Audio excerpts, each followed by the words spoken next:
Good evening and welcome. Once again, wonderful to have the opportunity to do some learning with you. When we last left our friends in Frankfurt, the year was 1717. The last personality that we discussed was a man called Rabbi Avraham Broda, who served as chief rabbi of Frankfurt for only a short period of time. He came in 1712, following the Great Fire that led to the end of the career of Rav Naftali Katz in 1711.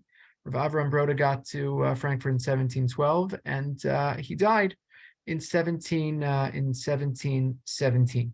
So the community of Frankfurt obviously needed to hire a new rabbi. And they hired a man called Rabbi Yaakov Poppers, who served as the rabbi of Frankfurt from 1718 to 1740 until his death. So who was this man? And again, you're talking about one of the most prominent, one of the most prestigious pulpits in all of Europe. And it's occupied by this man, Rav Yaakov Poppers. Who was he? So Rav Yaakov Poppers was born in Prague in 1617, and he served in Koblenz from around 1697 until 1718. He was there for about 20 years. Koblenz is a small town situated on the banks of the Rhine River. The role meant that he would be ministering not just to the Jews of Koblenz, but sometimes rabbis were hired to serve a larger community. So you're serving the local city of Koblenz and then the environs, and there's smaller pockets of little tiny Jewish communities that obviously can't support their own rabbis. So it's a kind of central model where the rabbi of the bigger town also ministers to the rabbis of the surrounding towns. He was also the rabbi of Trier, which was 100 kilometers away. So it's a big area, even though there may not have been tens of thousands of Jews in the population. Koblenz was a community that was wealthy enough and self-sufficient enough to build themselves a new shul in 1702. We have records of the shul that they built in 1702. But Rav Poppers was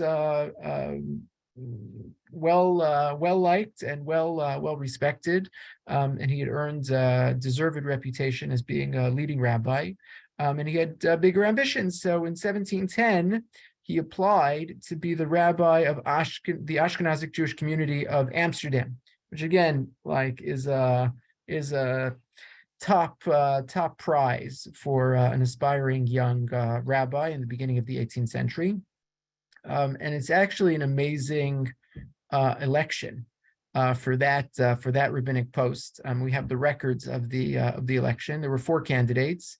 One of the candidates was Rav Yaakov Poppers, who again we know went on to become chief rabbi of Frankfurt. A second candidate was Rabbi Yaakov Yoshua Falk, who we'll talk about next week, who was arguably, he was a young man at the time, but by the time we're going to meet him next week, he's one of the, if not the most prominent rabbinic authority of the entire 18th century, staggering. And the last candidate was Chacham Tzvi, who at this point was already relatively a senior. So it's like all the top rabbis in the world are applying for this position. Chacham Tzvi wins in a landslide for reasons that we could talk about at another time. Rav Yaakov Poppers continues in Koblenz until 1718, when he is offered the position to be the chief rabbi of Frankfurt, which he accepts. Becomes the chief rabbi, he's the Rosh Yeshiva, he's the Av Beis Din, and he continues. Remember, we talked about the students of Rav Avraham Broda and these students who would flock from far and near to study with Rav Avraham Broda and the prestigious Frankfurt Yeshiva, or there may have been actually more than one yeshiva at the time.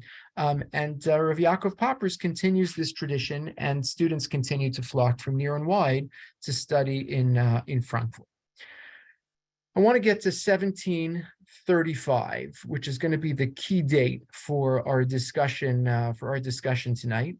It should tell you something just based on what we know about some of the previous personalities that we've talked about. Just the fact that Rav Yaakov Poppers endured as the rabbi of this community for 22 years should tell you something about his capacity as a communal rabbi. It was no small feat to make it to the end of your contract, which was typically 3 years. To make it 22 years was a big deal. Okay, so he's good at what he does on a lot of levels. Again, we're heading to 1735, which is going to be the key date for us. But before we get there, I just want to pause to say something about what happened in 1725. And this is actually going to be important for us for next week's class as well, sowing the seeds of controversy that we'll discuss more in depth next week. Okay.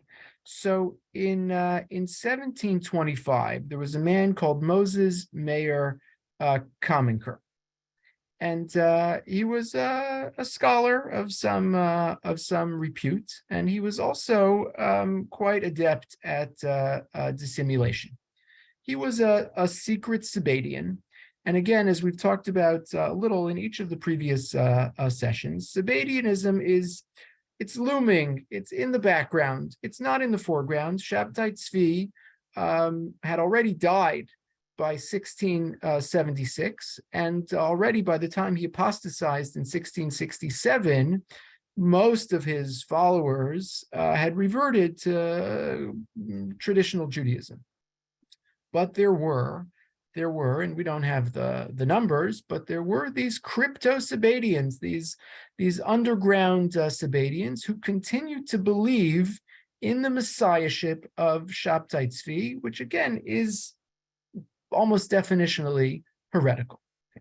So they don't want to advertise themselves because they'll be cast out of the community, and they may just blend in because they're not necessarily public antinomians.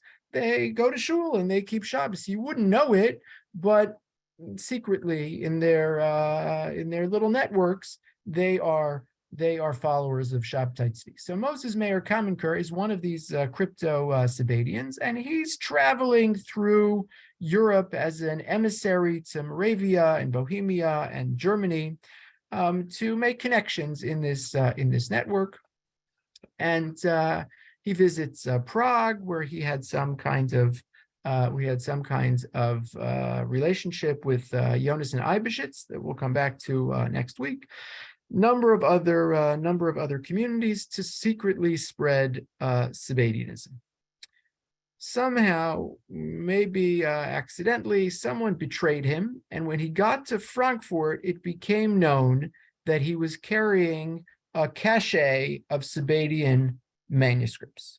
Okay, and the cat was out of the bag, and he was exposed. And we have this amazing document, which you can see on your source sheet.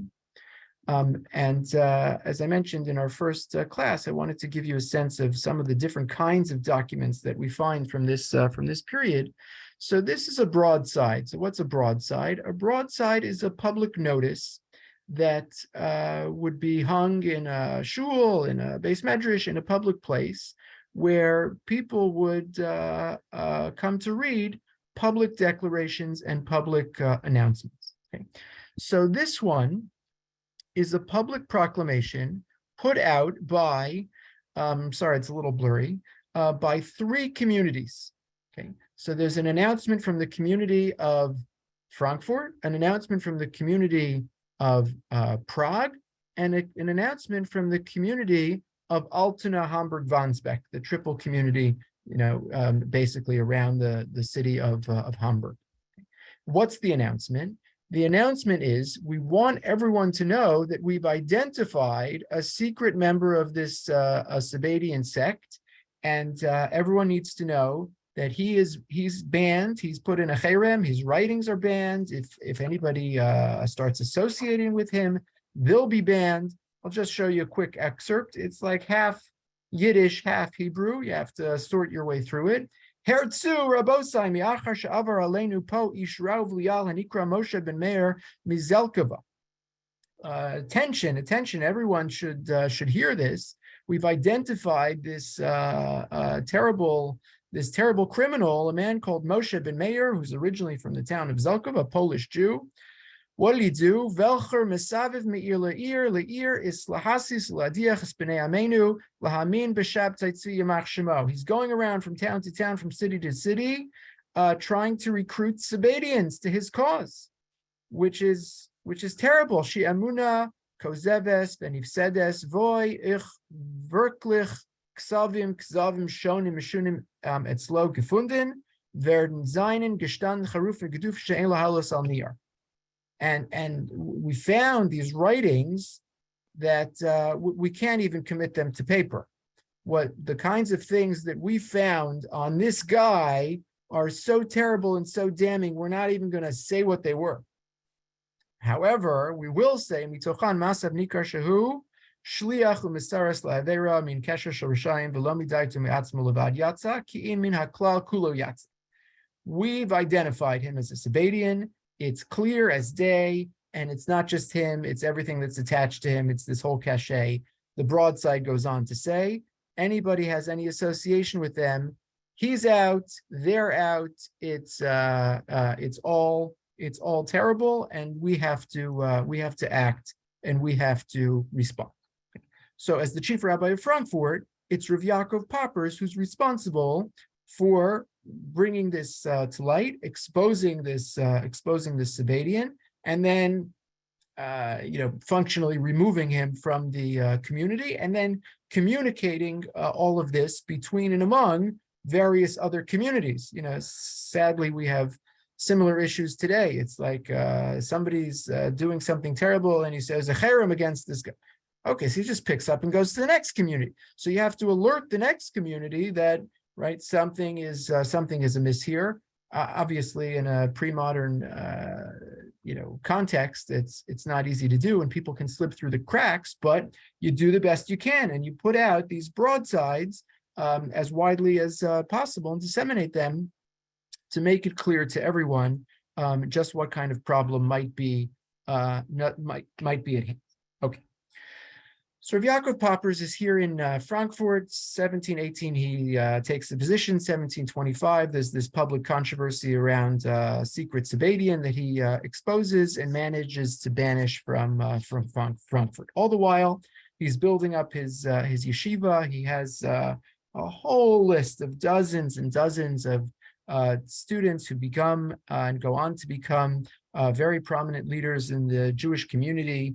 Rabbi Elchanan Ashkenazi, who becomes the author of the Sidrei Tara, and Rav David Tevel Shoyer, who ends up being the teacher of the Chasam Sofer of Mordechai Halberstadt, who is the author of the Ma'amar Mordechai, on and on down the list.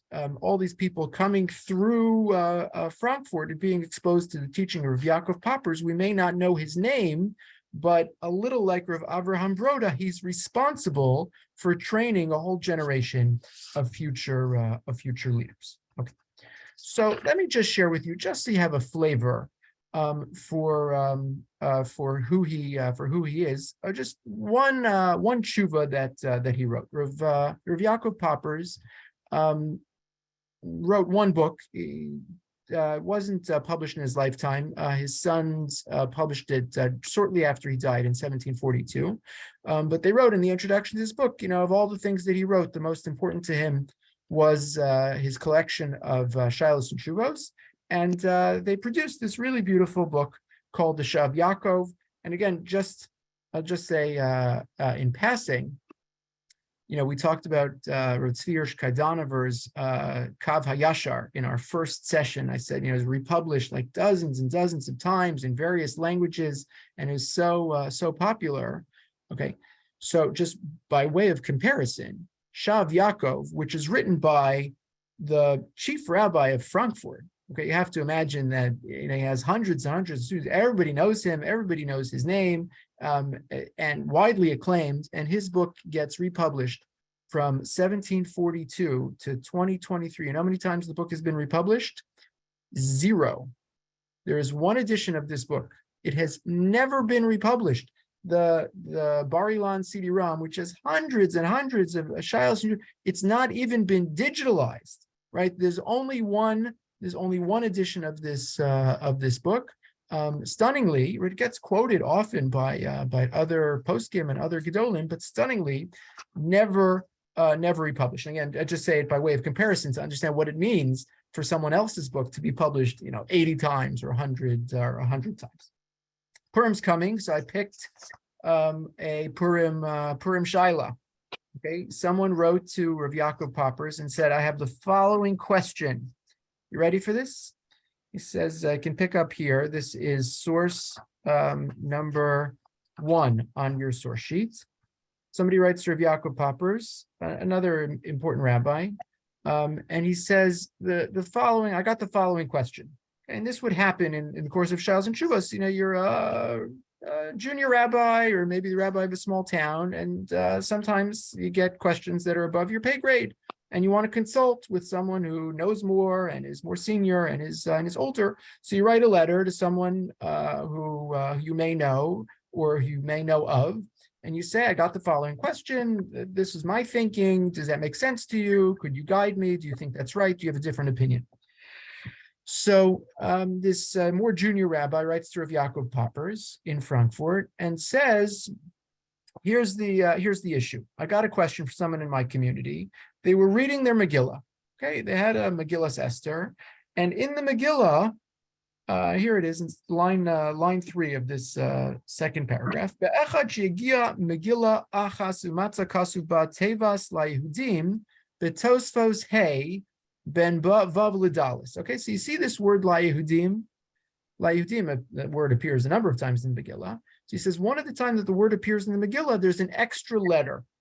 Okay, and after the vav, between the dalid, is an extra hey, and it says la yehu hadim, something like that.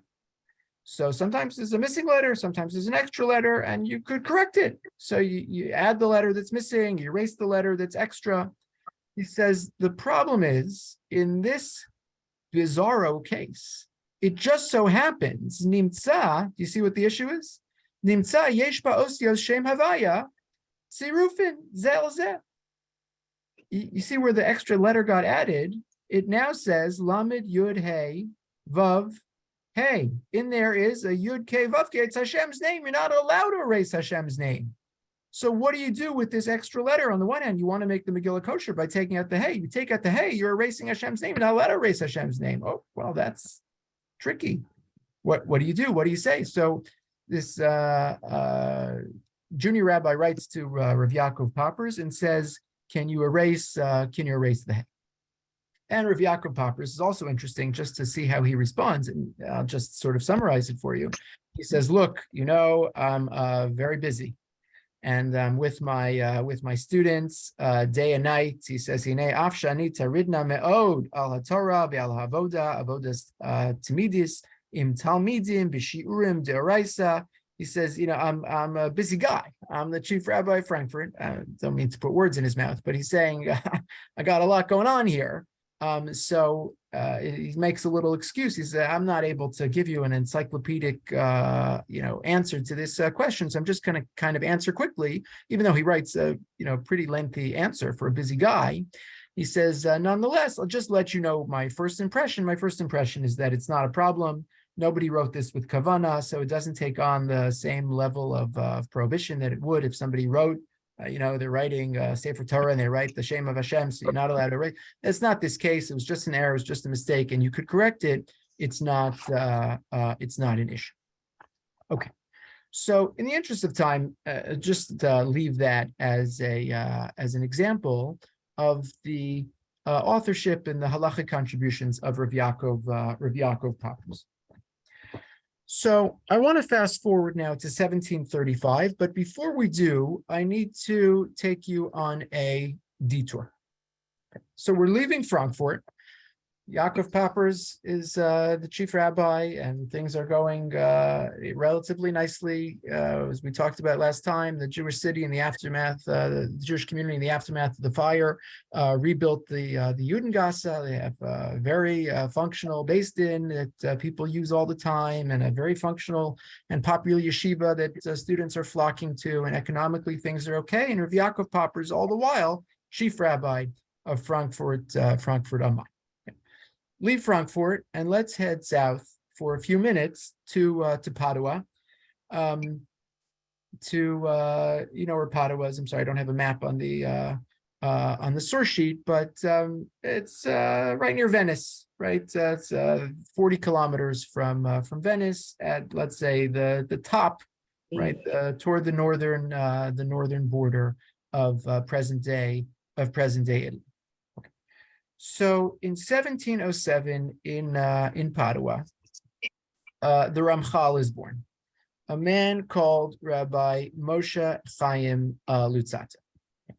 Moshe Chaim Luzzatto was born into a very well-to-do and prestigious family. The Luzzatto family was very well known. His father was a wealthy merchant, and young Moshe Chaim received top-notch education, and not just a Torah education, but a very wide-reaching general education. So, and again, we're not in Eastern Europe anymore. We're in Italy. It's a different time. It's a different place. So he's educated by his father in Latin and in other languages, and at the same time he's receiving very thorough rabbinic education. He's a child prodigy, recognized as a genius, as a wunderkind.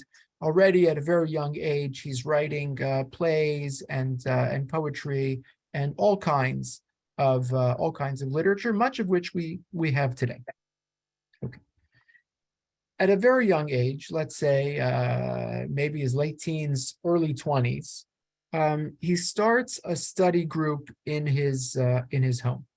Now, just a word about Padua. Padua is an important community for a number of reasons, one of which is that there's a medical school in Padua, and it is one of, if not the only medical school in the world at the time that grants degrees to Jews.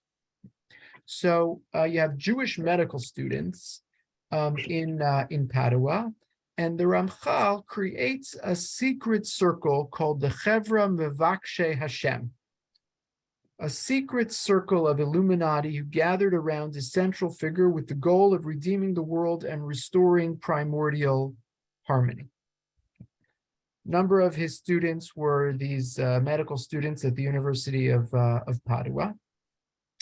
And he's very busy producing not just the poetry and plays of his youth, but now he's writing psalms, he's writing Tehillim, he's writing mystical works, he's writing a kind of new Zohar, and he reports in his diary that he is visited by a Maggid.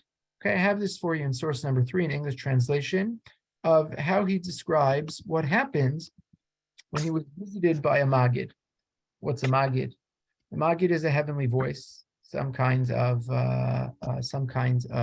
angelic voice, heavenly voice, something like this. And this is his report. Okay, he writes the following. He says, It occurred on May 21st, 1727. He's 20.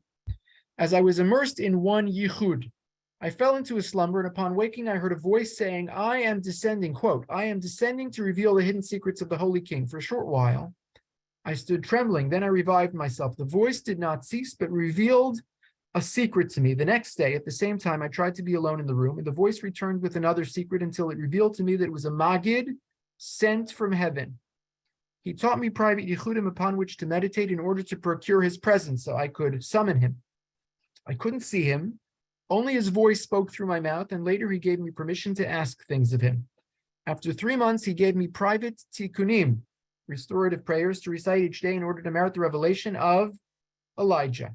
You want to see Eliyahu Hanavi? Ramchal knows how to commune with Eliyahu Hanavi.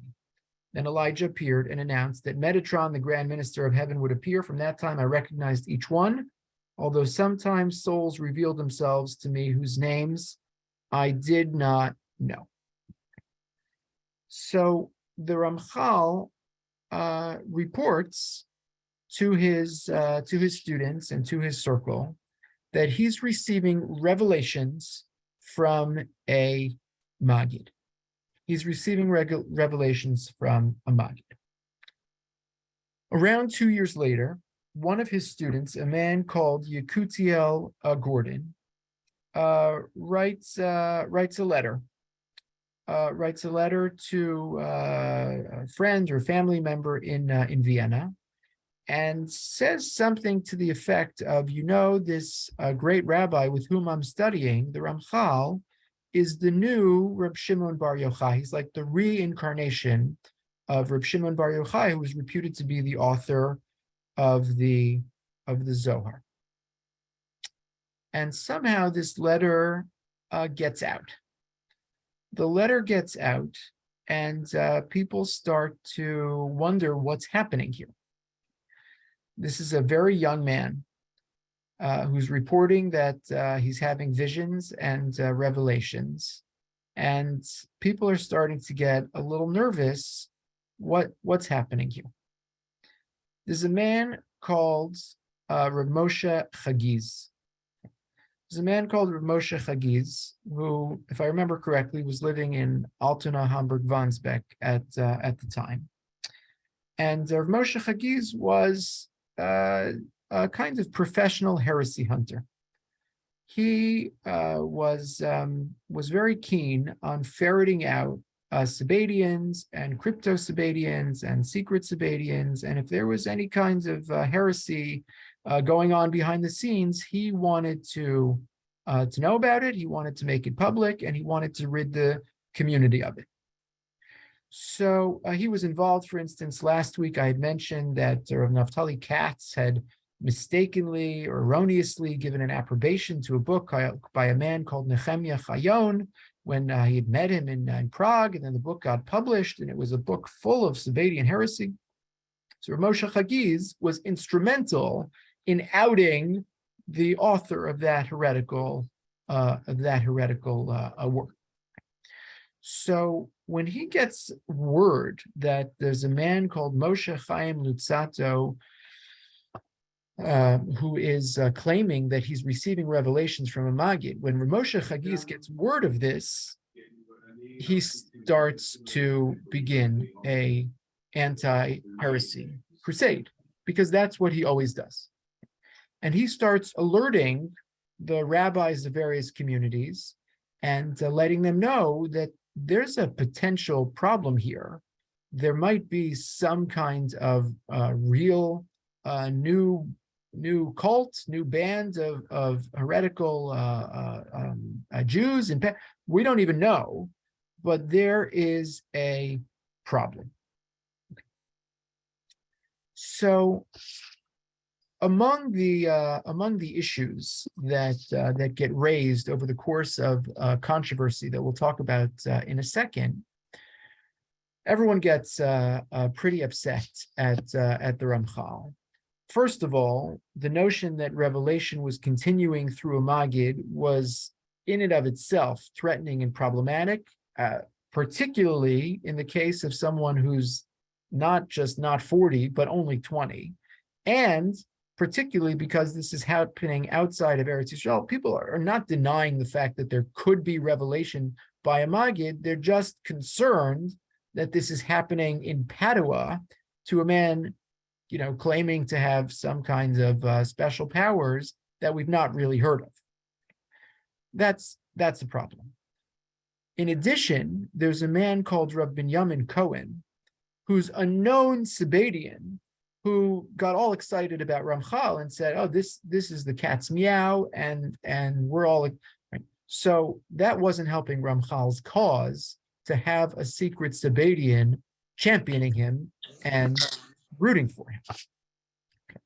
In addition, there was this, kind of general discomfort with the sense that a Kabbalist would be disseminating Kabbalah to the masses.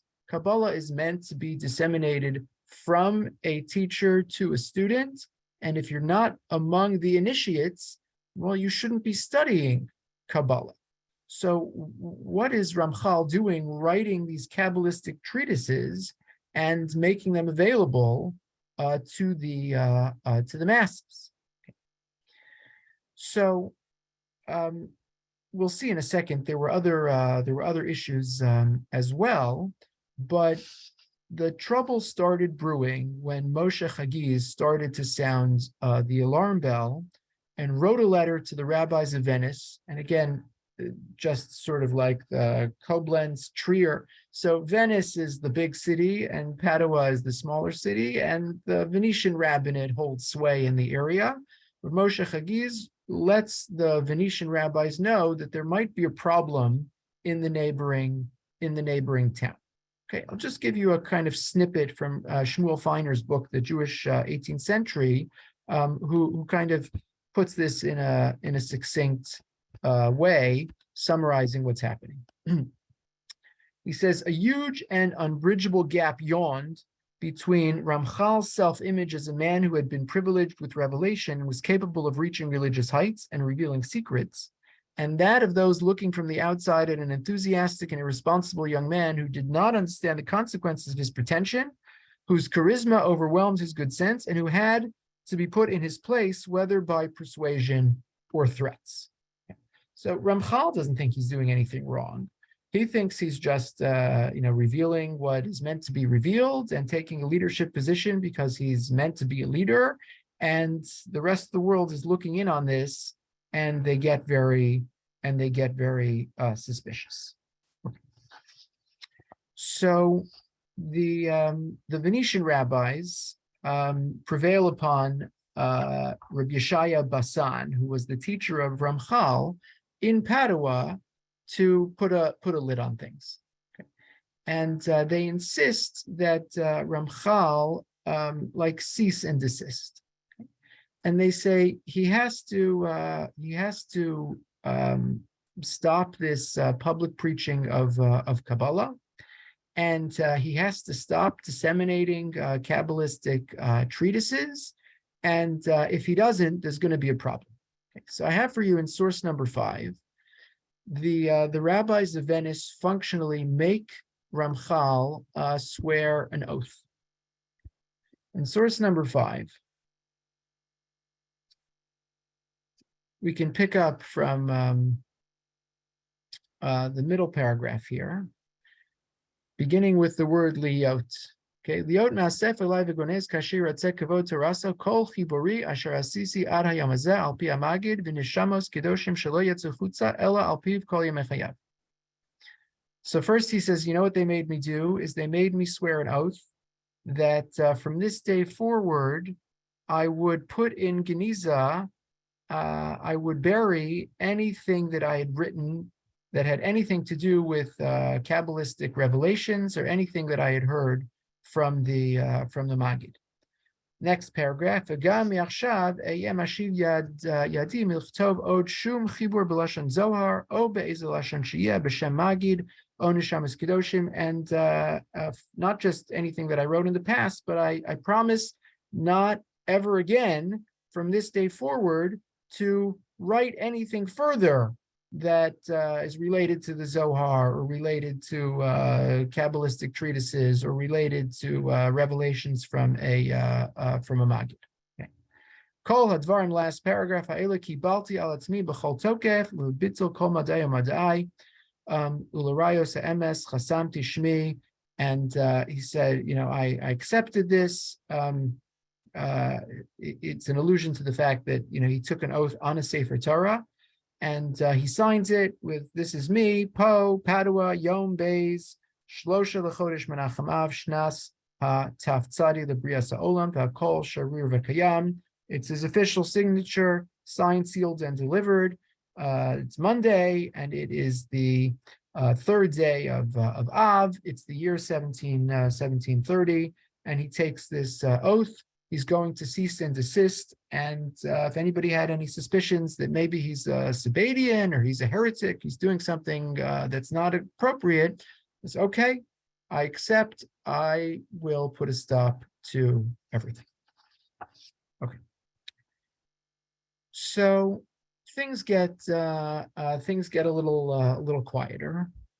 And from 1730 to about 1734, Ramchal goes about his business in Padua, And he's busy teaching and learning and writing, and we don't really hear any further controversy.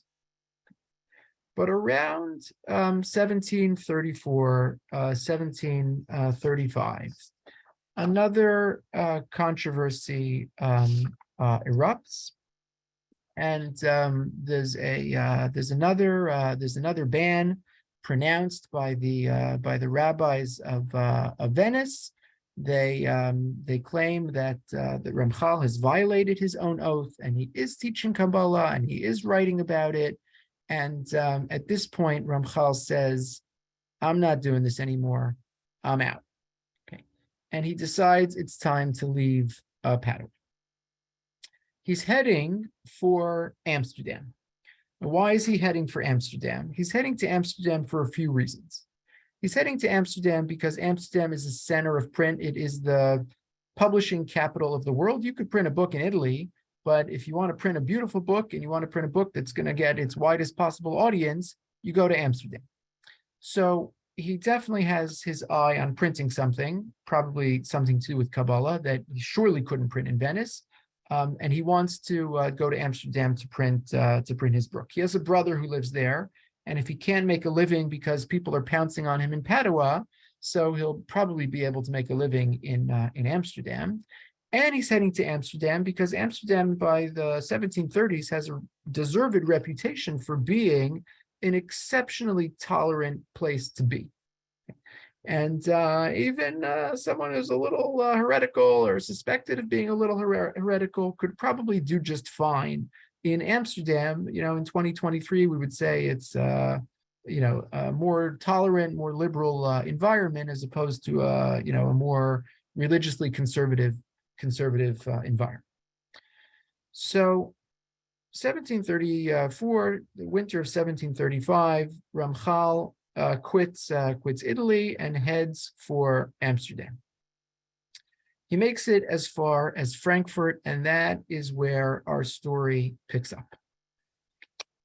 Rav Yaakov Poppers is waiting for Ramchal because he's heard all about him. He's received letters from the likes of Rav Moshe Chagiz, and he's been tracking the goings on over the past years. And remember, we had already seen that in 1725, Rav Yaakov Poppers jumped on a secret Sabbatean who had come to Frankfurt and banned him.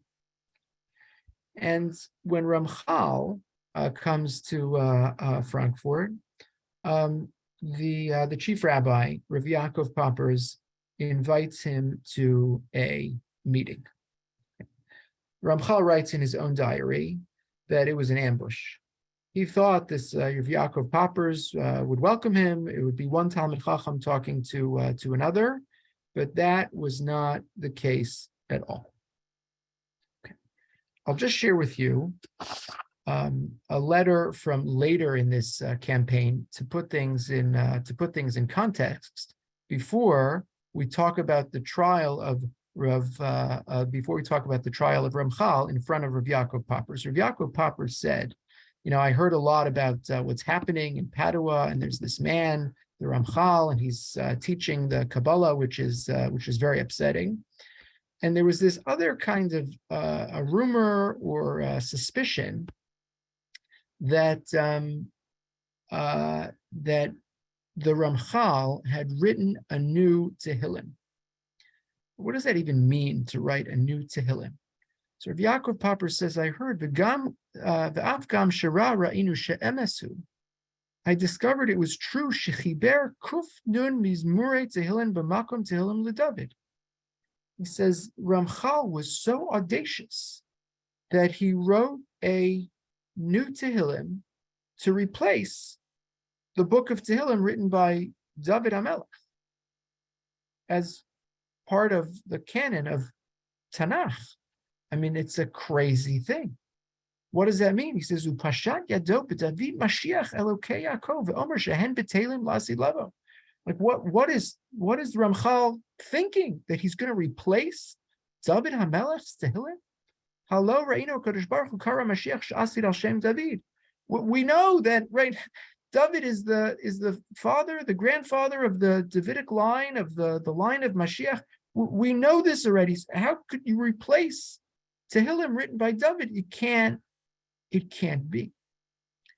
So it's a mystery. Like, did he really do it? Did he really write Tehillim to replace David HaMelech's Tehillim? So it turns out that he did.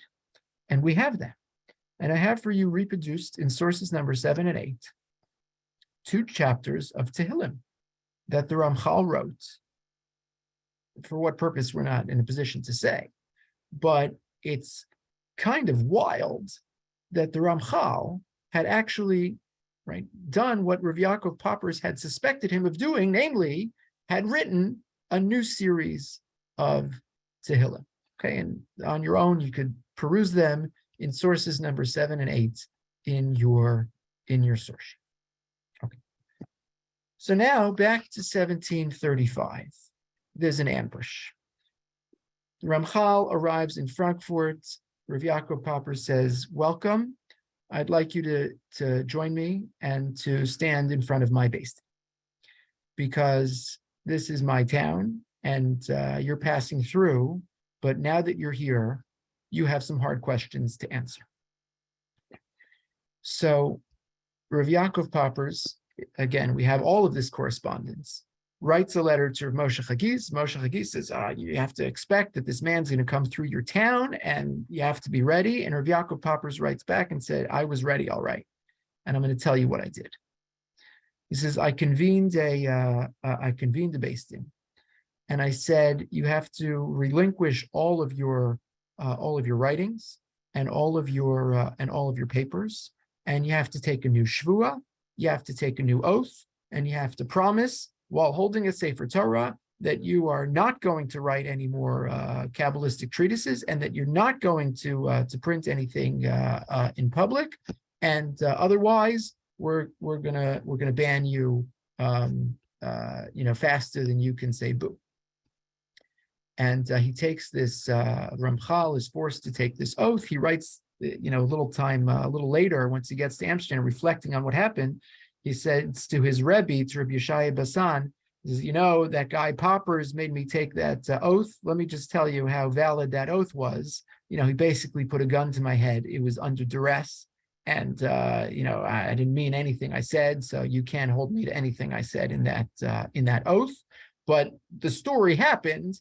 He stood in front of the beis din of Rav Yaakov Poppers and took a shvua that said, I am not going to write or teach anything Kabbalistic from this day forward. Okay. Now, what had happened to all of the writings and treatises that the Ramchal had written in Padua? So virtually all of them had been confiscated by the Venetian rabbinic authorities, and they'd been consigned to a trunk, sealed and locked. Why this happened is not entirely clear to me, but as part of his anti-Ramchal crusade, Rav Yaakov Poppers wrote to the folks in Venice and said, give me the trunk. Send me the ark, the trunk of letters written by not just letters, but any of the writings of Ramchal that you confiscated from him. And I'm going to see for myself what they're all about. We have the records of the shipping, receipts. The trunk makes it all the way from Venice to Frankfurt. Rav Yaakov Poppers is now in receipt of this trunk. He looks at some of the documents, and he says, "This is a problem.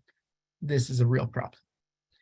He goes back and forth with his students, with his beis din. What are we going to do with these documents? And they decide some of them need to be burned, and the rest can be buried. Okay? And we have a record of this story. Rav Yaakov Poppers tells us just what it is he did with these documents. And he says A few of them needed to be burned. The rest of them needed to be consigned to burial. Buried in a secret location.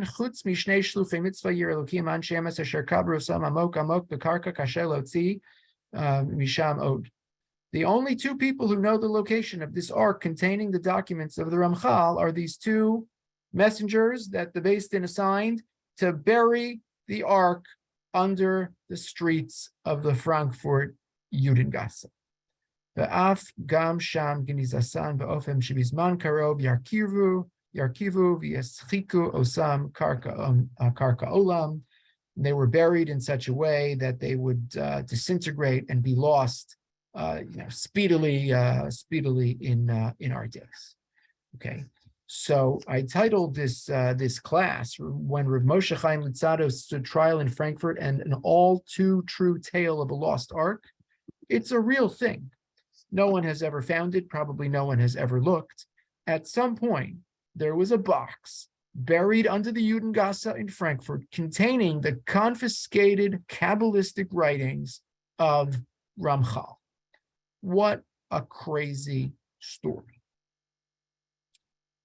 Ramchal continues on his journey. He had just about enough of his friends in Frankfurt, and he makes it to Amsterdam. He basically has 10 years of peace and quiet in Amsterdam, and he continues to write and produce and publish. Okay, and we have and know many of his works, Das Tfunos and Mesilas Yesharim, and these works that become world famous in the course of time. He doesn't have a position of authority. He's just kind of in a kind of kollel in the Amsterdam Sephardic community, but he's warmly embraced and becomes very comfortable living in Amsterdam for the next 10 years. He emigrates to the Holy Land, and very soon after, tragically dies in a plague, along with his family at the age of 40. Now, in the time that we have remaining, I want to explore with you a difficult question. Now, based on the information that I just shared with you, while it's true that we didn't focus on, Ramchal had a couple of defenders, but what I didn't share with you is the ban that Rav Yaakov Poppers disseminated against Ramchal took hold in all the major cities of Europe. So in a dozen European Jewish communities, there were these broadsides, and I could show them to you. We have them hanging on every shul that said, there's a man called Moshe Chaim Luzzatto. He's from Padua. Maybe you heard of him. He's written a lot of things, and there's a lot of suspicion that he's a heretic. Don't read anything he's written. If you have any of his books, get rid of them right away. It's a cherem, it's a cherem, it's a cherem. So that's what's circulating in 1735 in Venice and Frankfurt and Berlin and Prague and Hamburg and all over the Jewish community, all over the Jewish map of Europe and the Ottoman Empire. And yet, in 2023, I would challenge you to find a beis medrash in which the books of Ramchal are not being studied as we speak. On the shelf of every beis medrash in the world, okay, is a section called Musar, or some topic like that, and prominent on that shelf are the works of Rav Moshe Chaim Luzzatto. So, how do we account for that? How did that happen? I'm saying, if I stop the shiur right now, and somebody stopped you on the street and said, "What do you think of that guy Ramchal?" You'd say, he was reviled. He was banned. His books were put in cherem. Like X. We can't vouch for him. And yet, right, we have this other reality. It didn't take until 2023. I'll just share with you two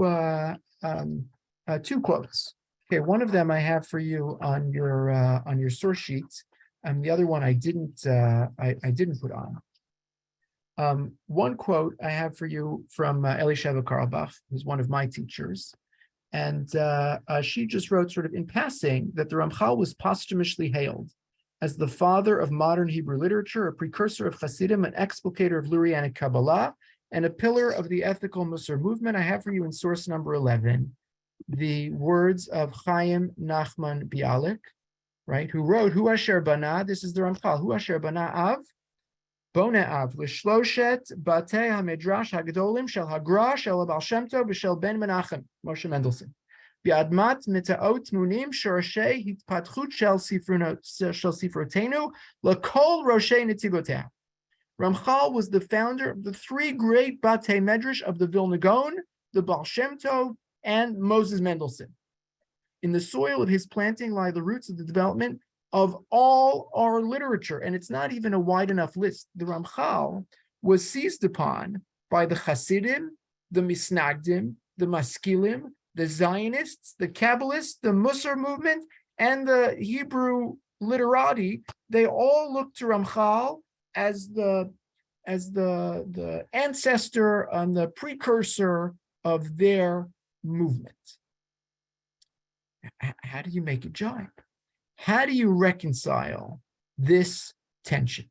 Rav Moshe Chaim Luzzatto reviled, banned, excommunicated in his lifetime, and posthumously he became one of the most important rabbinic authors, I think I could say, in the history of the Jewish people. How do we reconcile? So this is a hard question, and I really don't purport to have a definitive answer, but I'll share with you, and maybe at the end we can open it up for some conversation, because I'd love to discuss it further and hear your thoughts, because I think it's so provocative. I'll share just in the last 4 minutes three brief observations. First, it's important to remember that there was never total suppression of Ramchal. It's true that Moshe Chagiz was actually Sephardic, but almost all of the opposition that was generated to Ramchal during his lifetime came from the Italians and the Ashkenazim. In Amsterdam, Ramchal was warmly received, and this is important. The folks in Amsterdam held the keys to the printing press. The fact that they began printing his books and approbating his books and providing haskamos to his books and saying, this rabbi said his book is fine, it's a good book, you should read his book, right? That created license for future publication. Okay, that's point one. Point two, sometimes bans are actually counterproductive. Okay, it's like the fifth grade teacher says, this is your new book, whatever you do, don't read pages 27 and 28. It's not appropriate. Okay. The first page anybody's going to turn to, right, is going to be pages 27, 28. Okay, so sometimes the ban can create a kind of scarcity effect and a curiosity that can actually make the target even more popular. Okay, that's not the answer, but it's something to think about in this context. And I want to conclude with one final point. And that is, I have for you, in the interest of time, I can't get into all of the details, but if you look at source number 12, when you have a minute, you'll see this is a ban, and again, there's dozens of these. This is a ban from Berlin. Some of these bans have a time frame. Okay? It's not that Ramchal is banned for life. It's that Ramchal is banned for, this one says 25 years or 70 years. And I think it's actually very I think it's actually very telling. Okay. What I mean to say by this point is that the fear, and Rabbi Yaakov Poppers actually says this. The fear is that, he says, I've been down this road before. Okay, this is not my first rodeo. Kabbalah is a dangerous business. There are these charismatic figures who build ideologies around it, and it's a threat. It's a threat to the community. And he says, I gave you one example for 1725. That wasn't the only example. Okay, so we've seen this, and you have to get ahead of it, and you have to nip it in the bud, and it's a slippery slope, and otherwise it's going to be very dangerous. So it's not impossible to draw the following conclusion. The bans leveled against Ramchal were self-limiting. They were contingent. To the extent that his writings or his teachings led to heresy or antinomianism, they had to be buried and burned and locked up. But if over the course of time they had no such effect on the Jewish community, the bans could be softened or even allowed to expire. Now, none of this is to say that Ramchal was guiltless. He surely could have played his hand differently and avoided much of the controversy that befell him. In his lifetime, there were a lot of people that judged him, but history is really the ultimate judge.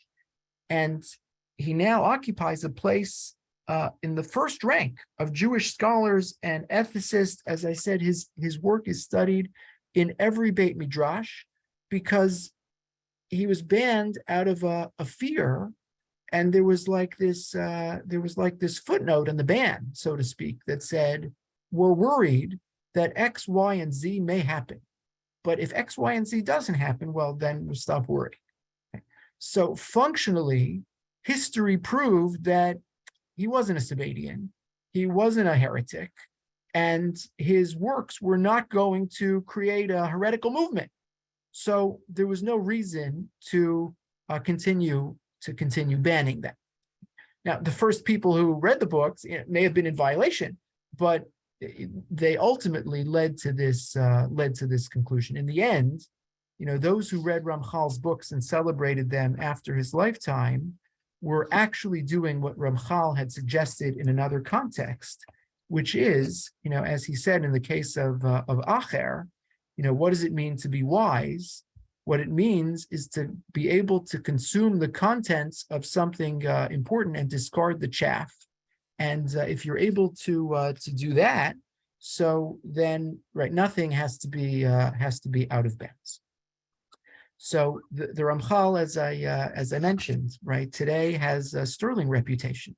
No one knows this story. No one knows any of the controversy that I'm exaggerating a little, but I'm saying you'd have to have taken this class or read one of these treatises to know just how much controversy and enmity that he engendered over the course of his lifetime. But now it's an old story, and no one reading his books today would ever think twice that this Mesilas Yesharim was written by a man who was once considered to be a heretic by the most important rabbis of his generation. I'm going to stop here. I'll remind you that next week, please God, we'll pick up with the Pnei Yeshua and his role in the Emden Eibeshitz controversy.